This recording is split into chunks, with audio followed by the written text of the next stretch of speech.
네, 오늘은 욥기 39장이고요.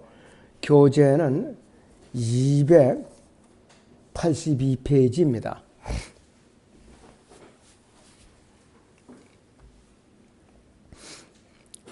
(282페이지고요) 자, 그리고 욥기 39장은 주제가 10가지 동물들의 본성을 통해 본 교훈이랬습니다. 10가지 동물들의 본성을 통해 본 교훈입니다. 그래서 39장 1절에서 4절에는 들염소와 암사슴의 본성에 대해서 말씀하고 있습니다. 욥기 39장 1절에서 4절을 먼저 봅니다. 바위에 들염소가 새끼 낳는 때를 네가 알 수 있으며 암사슴이 새끼 낳는 때를 네가 정할 수 있느냐? 그들이 만삭이 되는데 몇 달이 걸리는지 네가 헤아릴 수 있느냐? 아니면 그들이 낳을 때를 아느냐? 그들이 몸을 구부리고 새끼들을 낳아 그들의 아픔을 떨쳐 버리느니라. 그 새끼들은 튼튼하고 그들은 나다를 먹고 자라며 나가서 돌아오지 아니하느니라 그랬습니다. 야생동물은 자기가 먹이를 이제 먹을 수 있는 능력이 생기면은 이미 품에서 안 돌아와요. 그래서 사람은 안 그렇죠. 시집장가 보낼 때까지 계속 먹여 살려야 돼요. 그냥. 제일 또 나약한 게 인간이에요. 동물의 왕의 4절에서 시작해서 썩은 고기를 먹는 새들이 이르기까지 돌보시고 이제 주님께서는 썩은 고기를 먹는 짐승들로부터 새들이 왕에 이르는 것들을 살펴보십니다. 욥기 39장 27절을 보죠. 욥기 39장의 27절을 보겠습니다. 독수리가 네 명령에 올라가며 높은 곳에 보금자리를 만들겠느니라 그랬습니다. 독수리는 새들의 왕이라서 새들의 왕, 날짐승들의 왕.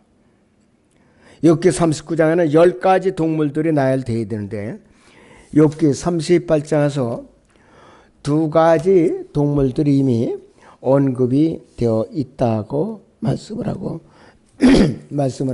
있어요. 그리고 욥기 39장에서는 유니콘이 언급되어 있고 욥기 40장에서는 유니콘이, 욥기 41장에서는 리비아단이 언급되어 있어요. 리비아단이. 그렇다면 영적인 동물까지 합해서 총 14가지 종류의 동물들을 하나님께서는 언급을 하고 계셔요. 자, 그런데요, 이 중에 2가지는 요한계시록 4장 7절과 에스겔 1장 10절이 동물들과 유사한 영적인 존재들임이 분명하다 그랬습니다. 자, 그런데 뒤에 나오는 질문들은 욥에게 들염소와 암사슴의 임신 기간을 묻고 있어요. 들염소와 암사슴. 염소는 임신 기간이 147일에서 155일이에요. 최장. 암양은 145일에서 152일. 큰 동물들일수록 임신 기간이 길어요. 자, 그래서 암말이나 암소나 나귀는 279일에서 372일. 사람이 10달이죠, 대개. 근데 그래서 279에서 372일 정도예요. 들염소, 암사슴들은 새끼를 낳을 때 몸을 구부리며 창세기 3장 16절의 의미에서 볼 때 그들의 아픔을 떨쳐버려요. 해산하라면서 고통을 이제 돈다 이거예요. 사람도 마찬가지죠. 아담 안에서 타락한 인간은 창세기 3장 16절에서 고통 가운데 아이들을 낳죠. 아이를 낳아요. 어린 것들이 태어나면 그들은 자신들이 짐과 고통에서 벗어난다 이거예요. 그렇기 때문에 자녀들을 낳을 수가 있는 거, 고통을 잊어버리니까 낳지. 첫 출산의 고통을 잊어버리지 않고 있다면 못 낳죠. 무서워서. 욥기 39장 4절에서는 그 새끼들은 튼튼하고 그들은 나다를 먹고 자라며 나가서 돌아오지 아니하느니라. 그렇기 때문에 야생동물의 새끼들은 어느 정도 자라면 자신들의 힘으로 사는 법을 배우고 나서 그들이 먹이를 조달할 능력이 생기는 순간부터는 애미한테 돌아오질 않아요. 그때부터는. 그렇게 돼 있는 것이에요. 자, 그리고 사람은요, 우리나라는 아들을 존중하는 사상이 강하니까 부모들이 아들을 낳을 때까지 낳겠다고 이를 악물고 어떤 집은 12자녀가 있는 집도 있어요. 12자녀. 네, 그러니까 그 집안은 엄마가 독하죠. 어떻게 12를 키웠을까? 근데 지금은 어림도 없죠. 12는 고사하고 2-3명 기르는 것도 나라에서 칭찬해 줘야 돼요. 자꾸 감사하니까. 자, 그래서 염소나 나귀 새들에 대해서 알아봤고, 두 번째는 들나귀의 본성을 알아보죠. 욥기 39장 5절에서 8절을 봅니다. 누가 들나귀를 놓아주어 자유롭게 하였느냐? 누가 들나귀의 줄을 풀어 주었느냐? 내가 광야를 그들이 집으로 불모지를 그들이 초소로 말하느니라. 들나귀는 성읍의 북적됨을 조소하며 부리는 자의 외치는 소리도 무시하느니라. 산등성이가 그의 초장이니 그가 푸른 것은 모두 찾아 다니니라 그랬어요. 들나귀를 길들일 수 있는 사람이 없어요. 들나귀. 너무나도 사납고 거칠어요. 남부 이제 타타르나 페르시아, 시리아, 에게의 섬들은 아직도 들나귀들이 있는데, 자, 1918년 이후 문명의 그들의 울창한 숲을 상당히 훼손시켰지만은 어떤 것들은 아직도 그 다음에 리비아와 누미디아와 이런 사막을 지금도 달리고 있다 이것이죠. 하나님께서 욥에게 말씀하실 당시에는 시리아와 아라비아 북아프리카에는 많은 들나귀의 무리들이 있었다 그래요. 들나귀는 무리를 지어서 살아요. 자, 그래서 지금도 들나귀들은 안장없이 달릴 뿐만 아니라 본성을 통제할 수 없어서 그 등에 올라타기 전에는 들나귀를 길들일 수가 없어요. 말도 마찬가지예요. 처음에 사람이 타기 위해서는 말을 갖다 길들이는 조련사가 있어요. 그렇기 때문에 안장을 씌울 수가 없어요. 맨몸으로 말을 떨어지지 않고 길들이는 게 그 사람의 기술인데 하루에서 며칠이 걸린대요. 그럼 그 사람이 이를 악물고 배에 매달려서 타든 위에서 타든 해갖고 말에다가 자갈을 씌우고 고삐를 씌우는 거예요. 그러니까 들나기도 그렇게 힘든 거예요. 근데 한번 일단 고삐가 이제 조여졌다 하면 그때부터 사람한테 순종하는 거예요. 예수님께서 어린 나귀를 타고 입성하셨죠. 그래서 메시아 왕, 초림하신 메시아 왕께 타신 짐승이 뭐냐? 저 짐승이 바로 어린 나귀예요. 네, 승마도 아니에요. 어린 나귀라고 그래요.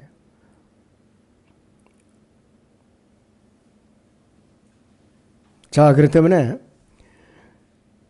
이 15피트에서 20피트 정도 되는 채찍을 사용해야 하는 노새를 부리는 마법을 하면 누구나 들나귀는 부리는 자의 지르는 소리도 무시하느니라 그랬습니다. 겁을 내질 않아요. 그리고 우리나라에도 전쟁 때 나귀들이 많이 또 동원됐어요. 당나라가 우리나라 쳐들어올 때나 병자호란 때 이런 때도 마귀들이 많이 동원됐어요. 그래서 들나귀는 굉장히 사람들이 길들일 수 없는 짐승이다 이거예요. 유니콘의 정체와 그에 대한 묘사를 했습니다. 자, 욥기 39장 9절에서 12절을 보죠. 유니콘이 너를 즐겨 섬기겠느냐며 내 위에 안간에 몰겠느냐. 내가 유니콘을 줄로 매어 고랑을 갈게 할 수 있느냐. 그가 너를 따라 골짜기를 썰어질하겠느냐. 그가 힘이 세다 해서 내가 그를 신뢰하겠느냐. 내가 내 수고할 것을 그에게 맡기겠느냐. 너는 그가 네 씨앗을 집으로 가져오고 네 곳간에 모아드릴 것이라고 믿겠느냐 있습니다. 이것은 웹불인데 이것은 콧불소의 종류예요. 앞에 길게 날카로운 코가 달린 뿔.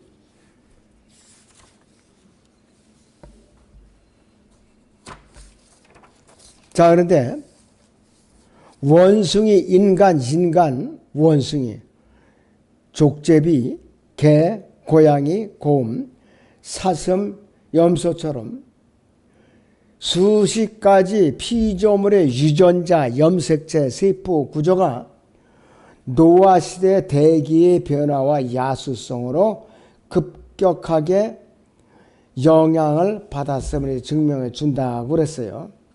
창세기 6장의 역사적 배경을 살펴보면은 이 땅에 거인들이 살았다고 벌써 나오고 있죠. 그런데 거인 곰이라든지 거인 호랑이라든지 거인 상어, 거인 들염소는 왜 찾아볼 수가 없는가? 자, 진화론을 주장하는 자들, 이런 자들을 하나님께서 인정을 안 하는 거야. 하나님께서 창조 때부터 창조하신 거예요. 이 자체도. 그래서 하나님의 아들들은 다른 에너지 힘을 얻을 수가 있었고 그들은 창조의 아침에도 있었고 얼마든지 변종들을 만들어낼 수 있는 능력이 있었다 그래요. 타락한 천사들이, 아침의 아들들이. 그래서 미국에는 1년에 몇만 명씩 행방불명이 돼요. UFO에서 인체 실험을 하느라고. 욥기 39장 9절에 10절을 보면 유니콘이 너를 즐겨 섬기겠으며 네 외양간에 머물겠느냐. 네가 유니콘을 줄로 매어 고랑을 갈게 할 수 있느냐. 그가 너를 따라 골짜기를 썰어질 하겠느냐. 이렇게 질문이 나와요. 윗불소 유니콘을 소처럼 부린다는 것은 불가능한 일이에요. 영적으로 초자연적인 동물이고 마귀를 상징하는 거예요. 밭을 쟁기질한 후에 외양간에서 먹이를 먹는 길들여진 콧불소는 없다 이거예요. 콧불소에게 우리가 하는 일을 맡기려면 차라리 야생 물소에게 맡기는 편이 나을 것이다. 콧불소는 길들일 수 없는 동물이에요. 집에 아무런 씨도 가져올 수도 없고 파종을 씨도 공급하지 못하는 동물이고 곳간에 드릴 것이 아무것도 없다. 그래서 콧불소를 아무리 붙들어 갖고 있어봤자 인간에게 도움이 안 된다 이거예요. 인간에게 먹이를 줄 수가 없어요. 그 다음에 공작새와 타조의 본성. 요 두 새들은 마귀를 상징합니다. 13절에서 18절을 보죠. 너는 좋은 날개를 공작새들에게 주겠으며 날개와 깃을 타조에게 주겠느냐. 타조는 땅에 알들을 버려두고 흙으로 따뜻하게 하다가 발로 밟아 으깨거나 덜점성에 깨뜨린 것을 잊어버리느니라. 마치 제 새끼가 아닌 것처럼 제 새끼들에게 무정하게 하여 그녀의 수고가 두려움 없이 헛되나니 이는 하나님이 그녀에게서 지혜를 박탈하며 명철을 나눠주지 않았습니다. 타조가 스스로 높이 솟아 달릴 때에는 말과 거기 탄 자를 조롱하는도다. 타조가요 뛰지는 못해도 걸음이 말보다 빨라요. 보통 100m 정도 차이가 난대요. 온 힘을 다해서 달리면은. 굉장히 빠른 거예요. 근데 날지를 못해요. 자, 그런데 공작과 타조는 한 부리에 속해요. 조류학에서. 성경 주석가들이 공작 세대를 타조로 바꿔버리죠. ASV 같은 거. 자, 그래서 이 깃을 매나 펠리칸으로도 바꾸는데 여기서 이 70인역에서는 욥기 39장 13절을 황새가 날아난다 이렇게 또 변개를 시켜버렸어요. 공작새를 이제 황새라고 바꿔버렸어요. 히브리어로 공작새 들이라는 단어는 복수예요. 그래서 한 마리 타조로 바꾸는 건 ASV를 비롯한 변개도 성경들과 다른 모든 공산주의의 카톨릭 성경들은 우리가 관심을 둘 필요조차 없는 것이에요. 성경을 왜곡시키고 성경을 부인하며 성경을 거부하고 진리를 멸시하는 근본주의자들은 복수를 단수로 번역하는데 전혀 주저하지 않으면서 동시에 그들은 킹제임스 성경 번역자들이 그와 동일한 일을 한다고 그들은 자기들을 자랑해요. 범법자들이 말이죠. 오후 예배 시간에 있다가 제가 설교 주제지만은 S와 그 다음에는 동정들이라는 말이 있어요. 처녀와 이제 처녀들 단수와 복수가 차이는데 그 단수와 복수의 차이에서 그리스도인들은 순결한 처녀라고 그랬죠. 체스트 이제 버진이라고.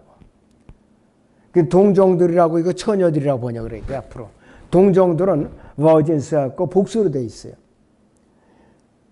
이것은 교회 시대와 대환란을 갈라놓는 엄청난 차이가 있어요. 그 복수를 표시하는 S가 붙고 떨어지는 그 순간으로 교회 시대와 대환란 기간이 분리되어 버리는 거예요. 그때 성경은 틀리면 안 돼요.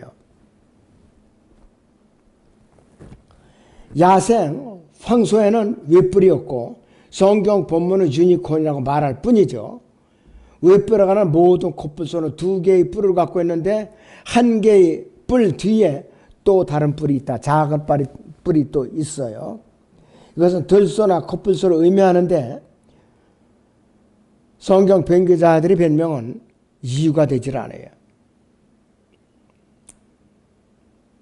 자, 그리고 이 성경 이사 34장 17절에서는 유니콘들이 그들과 더불어 내려오며 이렇게 말하고 있어요. 이사 34장은 재림과 2절에 재림과 그 다음에 3절에서는 적그리스도의 군대의 멸망과 또 이 두 가지가 수반되는 4절에서 대참사가 이루어지고 있어요.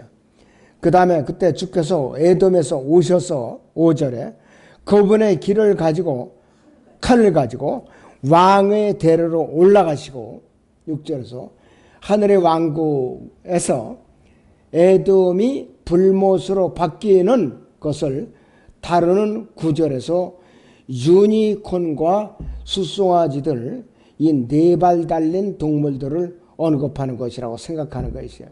아니다 이것이요. 10뿔을 가진 용을 말하는데 자신이 성경을 믿지 않는다는 이유 때문에 야생 황소를 집어넣는 성경 붕괴자들이 다 있어요. 유니콘, 코뿔소를 마음대로 바꾸는 거예요 자기들이.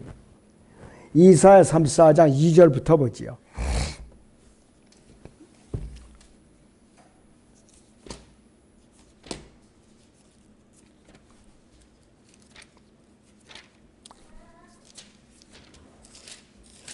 이사야 34장 2절부터 봅니다. 네, 오늘 다음 시간에 하겠습니다.